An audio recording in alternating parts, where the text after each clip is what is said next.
Hello નમસ્કાર મિત્રો, કાલના વિડીયોની અંદર આપણે જોયું હતું કે કઈ રીતે આપણે એક્ઝામ્પલો સોલ્વ કર્યા.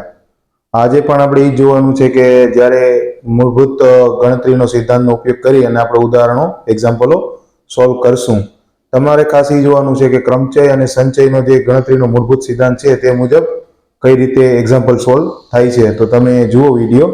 સ્વાધ્યાય 7.1ના ક્વેશ્ચન નંબર 4, 5 અને 6નું સોલ્યુશન કે તેને કઈ રીતે ઉકેલી શકાય અને તેનો સાચો ઉત્તર મેળવી શકાય. તો તમે જુઓ વિડીયો કે મૂળભૂત ગણતરીનો સિદ્ધાંતનો ઉપયોગ કરી અને આપણે કઈ રીતે એક્ઝામ્પલો સોલ્વ કરીએ છીએ ક્રમચય અને સંચયના આ ચેપ્ટરના. તો તમે જુઓ વિડીયો. હેલો નમસ્કાર મિત્રો, અહીંયા આપણે એક્ઝામ્પલ નંબર 4 આપેલો છે કે 0 થી 9 અંકોનો ઉપયોગ કરીને 5 અંકોવાળા કેટલા ટેલિફોન નંબર બનાવી શકાય.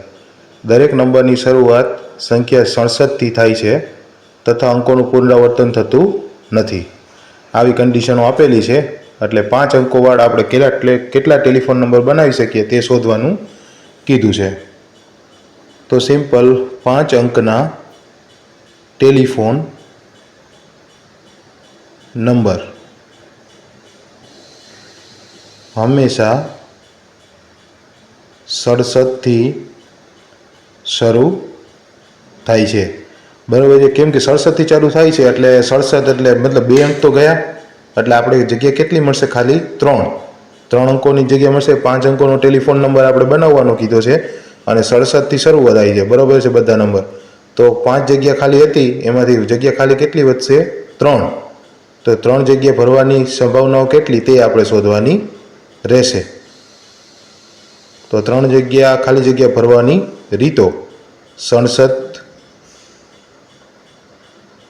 બરાબર છે, 0 થી 9 બરાબર છે,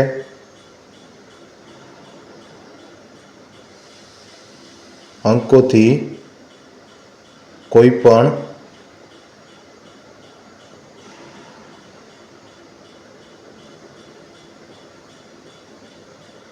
આપણે એકમ, દશક અને સેંકડો મતલબ 3 બરાબર. એકમ, દશક અને 100 આ 3 જગ્યાઓ આપણે શોધવાની રહેશે. 67થી ચાલુ થતા હોય તો એકમનું સ્થાન આપણે 0 થી 9 માંથી કોઈ પણ દ્વારા 9 અલગ અલગ રીતે ભરી શકશું. તમે જોશો તો 67 સિવાય આપણે 6 અને 7 એ 2 અંકોના ઉપયોગ સિવાય 0 થી 9ની અંદર જેટલી સંખ્યાઓ છે તેની અંદર આપણે ગમે એનાથી ભરી શકશું. તો એકમનું સ્થાન 0 થી 9 માંથી કોઈ પણ અંકો દ્વારા ભરી શકાય. બરાબર છે.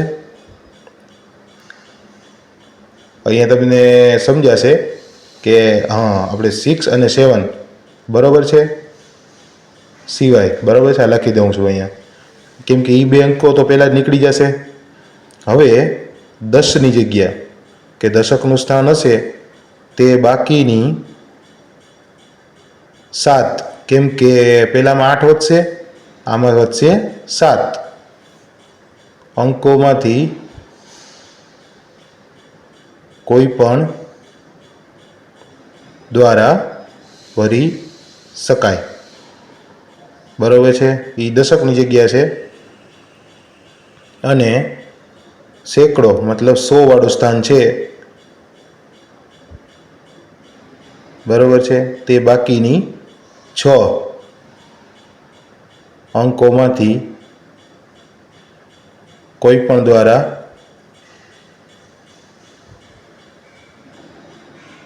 ભરી શકાય. બરાબર છે. તો અહીંયા તમને સમજાણું કઈ રીતે થાય છે આપણે એ. હવે આપણે 6, 7 અને 8 એ 3 અંકો મળી ગયા કે કેટલા અંકો થશે. તો આથી ગુણાકારના સિદ્ધાંત દ્વારા બરાબર છે, ગુણાકારનો સિદ્ધાંત છે તે મુજબ આપણે અંકોની સંખ્યા શોધી લઈએ. 5 અંકોના ટેલિફોન નંબરો બરાબર છે. તો કેટલા થશે? એ સિમ્પલ 8 × 7 × 6 તો થશે 336. હવે અહીંયા એવી જ રીતે છે એક્ઝામ્પલ નંબર 5 કે એક સિક્કો 3 વખત ઉછાળવામાં આવે છે અને પરિણામ નોંધવામાં આવે છે કેટલા શક્ય પરિણામો હશે? એક સિક્કો છે એને 3 વખત ઉછાળવામાં આવે છે અને પરિણામો નોંધવામાં આવે છે, તો કેટલા શક્ય પરિણામો હશે તે આપણે શોધવાના કીધા છે. જ્યારે સિક્કો એકવાર ફેંકવામાં આવે ત્યારે પરિણામોની સંખ્યા, એક વખત સિક્કો ફેંકવામાં આવે ત્યારે પરિણામોની સંખ્યા કેટલી હોય? તો સિક્કાની અંદર 2 પહેલું હોય તો 2 પરિણામો હોય, હેડ અથવા ટેલ. બરોબર છે? તો 2 પરિણામો, એક વખત સિક્કો ફેંકવામાં આવે તો 2 પરિણામો થાય, એટલે કે દરેક ફેંકવામાં અલગ અલગ ચહેરો બતાવવાની રીતોની સંખ્યા 2 છે. કેમ કે તમે સિક્કાની અંદર 2 જ આપણે પહેલું બતાવી શકીએ, એટલે 2 સંખ્યાઓ, 2 પરિણામો આપણને મળે. તો ગુણાકારના સિદ્ધાંતને આધારે, બરોબર છે? બરોબર, તો આપણે ગુણાકારનો સિદ્ધાંત શું કહીએ છીએ? સંભવિત પરિણામો. તો સંભવિત પરિણામો શું થશે?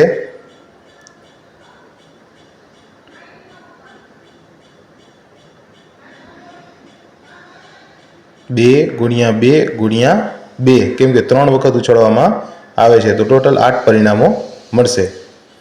એવી જ રીતે અહીંયા એક્ઝામ્પલ નંબર 6 આપેલો છે કે ભિન્ન રંગોના ધ્વજ આપેલ છે, એકની નીચે બીજો એવા 2 ધ્વજથી બનતા કેટલા સંકેત બનાવી શકાય?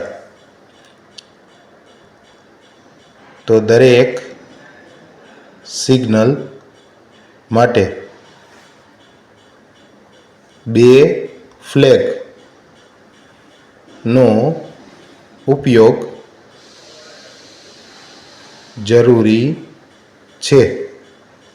દરેક સિગ્નલ માટે 2 ફ્લેગનો ઉપયોગ જરૂરી છે. ભિન્ન રંગોના ધ્વજ આપેલા છે, એકની નીચે બીજો એવા 2 ધ્વજથી બનતા, બરોબર છે ને? તો 2 ફ્લેગ તો જરૂરી જ છે દરેક સિગ્નલને બનાવવા માટે. તો અલગ અલગ રંગોના આપેલા 5 ફ્લેગ્સ દ્વારા અનુગામી 2 ખાલી જગ્યાઓ ભરવાની રીતો છે તેટલા ફ્લેગ હશે. બરોબર છે? અહીંયા સિમ્પલ તમને સમજાઈ ગયું. કેમ કે આપણે જ્યારે 5 ફ્લેગ્સ આપેલા હશે તેમાંથી 2 ખાલી જગ્યાઓ ભરવાની પહેલાં જ આપણે કહી દીધી છે કે અલગ અલગ મૂકવાના છે, એકને નીચે બીજું આવે એ રીતે. તો 5 ખાલી જગ્યાઓમાંથી કોઈ પણ એક દ્વારા 5 અલગ અલગ રીતે ભરી શકાય. બરોબર છે? કે 5 ખાલી જગ્યાઓ છે તો 5 અલગ અલગ રીતે ભરી શકાય, જે બાદ બાકીની 4 અલગ અલગ ફ્લેગ્સમાંથી કોઈ પણ દ્વારા એક ફ્લેગ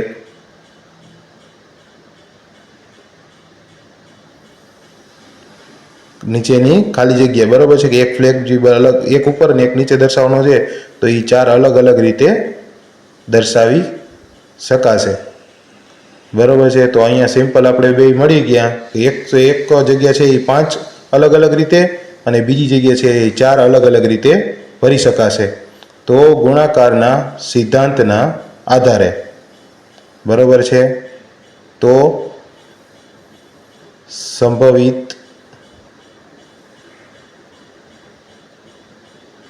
સંકેતોની સંખ્યા, બરોબર છે, તો કેટલી સંખ્યા થશે? 1 5, બરોબર છે? 5 વડે ગુણી થવાનું અને એક સંખ્યા છે એ 4 વડે ગુણવાનું, એટલે 5 અને 4 નો ગુણાકાર એટલે 20 અલગ અલગ રીતે એને ભરી શકાશે।